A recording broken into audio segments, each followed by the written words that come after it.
Assalamualaikum warahmatullahi wabarakatuh. Perkenalkan kami dari kelompok 8 akan mempresentasikan mengenai penggolongan dan kerangka karangan.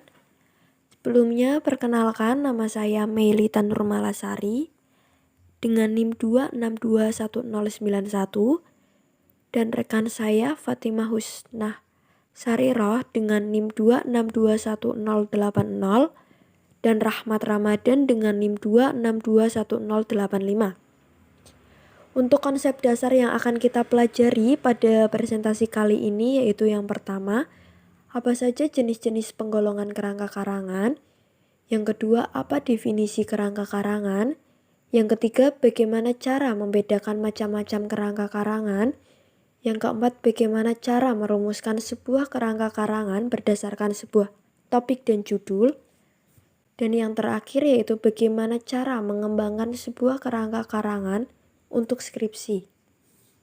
Yang pertama, jenis-jenis kerangka karangan, yaitu satu, karangan narasi adalah karangan yang menyajikan serangkaian peristiwa yang biasanya disusun menurut waktu, yang termasuk narasi yaitu cerpen, novel, roman, kisah perjalanan, biografi, dan autobiografi. Ciri-ciri karangan narasi yaitu yang pertama, menyajikan serangkaian berita atau peristiwa. Yang kedua, disajikan dalam urutan waktu serta kejadian yang menunjukkan peristiwa awal sampai akhir. Dan yang ketiga, latar atau setting digambarkan secara hidup dan terperinci. Selanjutnya ada kerangka deskripsi. Kerangka deskripsi adalah kerangka yang menggambarkan atau melukiskan sesuatu seakan-akan pembaca melihat, mendengar, merasakan, dan mengalaminya sendiri. Ciri-cirinya yaitu yang pertama, melukiskan atau menggambarkan suatu objek tertentu. Yang kedua, bertujuan untuk menciptakan kesan atau pengalaman dari diri pembaca agar seolah-olah mereka melihat, merasakan, mengalami, dan mendengar sendiri suatu objek dideskripsikan. Yang ketiga yaitu sifat penulisannya objektif karena selalu mengambil objek tertentu yang dapat berupa tempat, manusia, dan hal yang dipersonifikasikan. Dan yang keempat yaitu penulisannya dapat menggunakan cara atau metode realis atau objektif, impresionistis atau subjektif, atau sifat penulis. Selanjutnya yang ketiga ada karangan eksposisi. Adalah bentuk karangan yang memaparkan, memberi keterangan, menjelaskan, memberi informasi sejelas-jelasnya mengenai suatu hal. Ciri-cirinya yaitu yang pertama, menjelaskan informasi agar pembaca mengetahuinya. Yang kedua, menyatakan sesuatu yang benar-benar terjadi atau data faktual. Yang ketiga, tidak terdapat unsur mempengaruhi atau memaksa kehendak. Yang keempat, menunjukkan analisis atau penafsiran secara objektif terhadap fakta yang ada. Dan yang kelima, yaitu menunjukkan sebuah peristiwa yang terjadi atau tentang proses kerja sesuatu. Yang keempat ada karangan persuasif. Adalah karangan yang tujuannya untuk membujuk pembaca agar mau mengikuti kemauan atau ide penulis disertai alasan bukti dengan contoh konkret. Ciri-cirinya yaitu terdapat himbauan atau ajakan dan berusaha mempengaruhi pembaca. Yang kelima ada karangan argumentasi. Adalah karangan yang isinya bertujuan meyakinkan atau mempengaruhi pembaca terhadap suatu masalah dengan mengemukakan alasan, bukti, dan contoh nyata. Ciri-cirinya yaitu yang pertama, berusaha meyakinkan pembaca agar kebenaran gagasan pengarang sehingga kebenaran itu diakui oleh pembaca. Yang kedua, pembuktian dilengkapi dengan data, fakta, grafik, tabel, dan gambar. Yang ketiga, Dalam argumentasi, pengarang berusaha mengubah sikap, pendapat, atau pandangan. Yang keempat, dalam menunjukkan sesuatu, pengarang menghindarkan keterlibatan emosi dan menjauhkan subjektivitas. Yang kelima, dalam membuktikan kebenaran pendapat pengarang, kita dapat menggunakan bermacam-macam pola pembuktian. Selanjutnya yaitu definisi kerangka karangan. Kerangka karangan adalah rencana penulisan yang memuat garis-garis besar dari suatu karangan yang akan ditulis dan merupakan rangkaian ide-ide yang disusun secara sistematik, logis, jelas, terstruktur, dan teratur. Kerangka karangan dimuat untuk mempermudah penulisan agar tetap terarah dan tidak keluar dari topik atau tema yang dituju. Pembuatan kerangka karangan ini sangat penting, terutama bagi penulis pemula, agar tulisan tidak kaku dan penulis tidak bingung dalam melanjutkan tulisannya. Macam-macam kerangka karangan, yaitu berdasarkan perincian, dibagi menjadi dua, ada kerangka karangan sederhana atau sementara, non-formal, merupakan suatu alat bantu sebuah penuntun bagi suatu tulisan yang terarah, yang terdiri dari tesis dan pokok-pokok utama.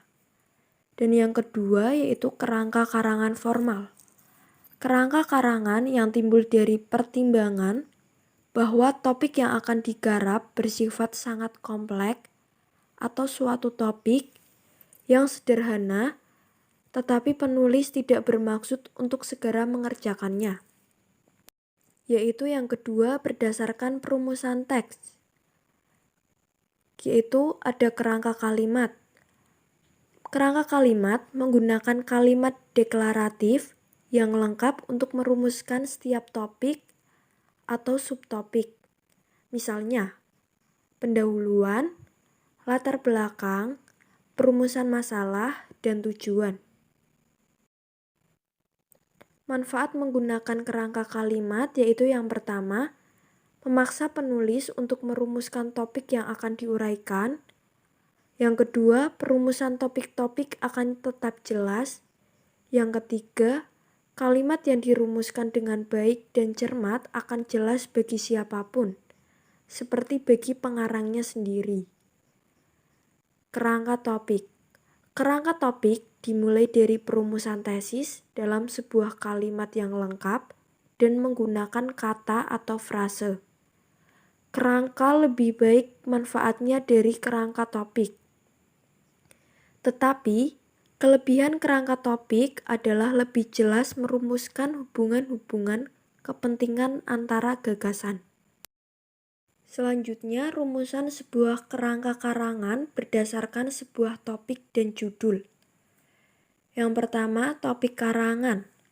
Topik atau pokok pembicaraan berasal dari bahasa Yunani, topoi. Dalam suatu karangan, topik merupakan landasan yang dapat dipergunakan oleh seorang pengarang untuk menyampaikan maksudnya. Memilih topik berarti memilih apa yang akan menjadi pokok pembicaraan dalam membagi calon tulisan atau karangan.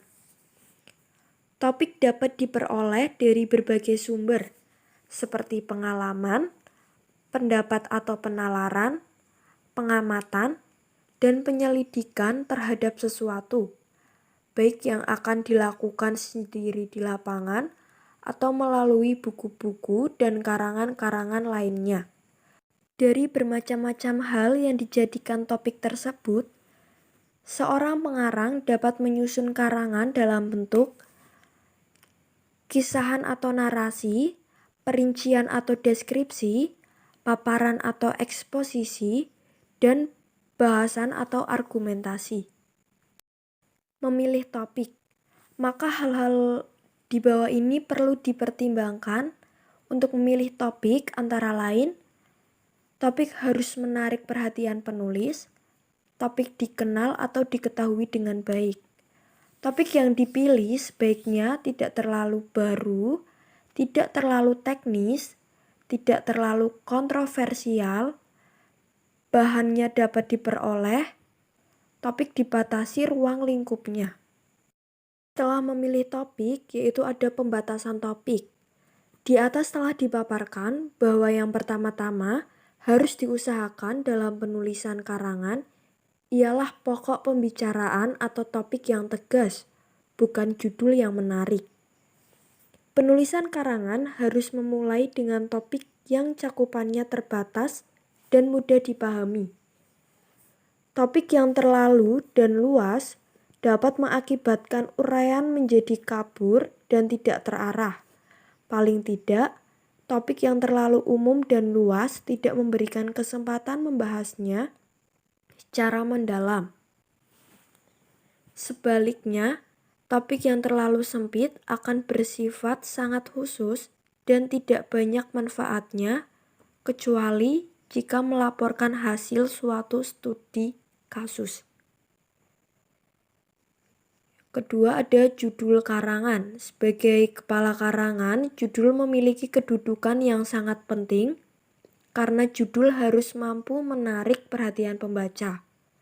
Judul dapat saja diambil dari kata-kata, frase, atau kalimat yang menarik yang terdapat dalam karangan tersebut. Judul karangan ilmiah harus dipikirkan secara sungguh-sungguh dengan memperhatikan persyaratan, antara lain, judul harus relevan, judul harus produktif, judul harus singkat, judul harus jelas mungkin, judul harus dibatasi sedemikian rupa, judul karangan hendaknya menunjukkan kepada pembaca hakikat pokok persoalan yang dikemukakan dalam karangan. Yang terakhir, mengembangkan sebuah kerangka karangan untuk skripsi. Menulis karya ilmiah bukan merupakan pekerjaan yang sulit, tetapi sangat mudah dikerjakan terutama oleh mahasiswa yang memiliki kemauan dan kemampuan untuk menyelesaikan studinya. Di samping itu, menulis karya ilmiah juga masih diperlukan keterampilan dan penguasaan bahasa yang baik dan benar, sesuai dengan ejaan bahasa Indonesia yang disempurnakan atau EYD. Sekian presentasi dari kami, kurang lebihnya mohon maaf. Terima kasih. Wassalamualaikum warahmatullahi wabarakatuh.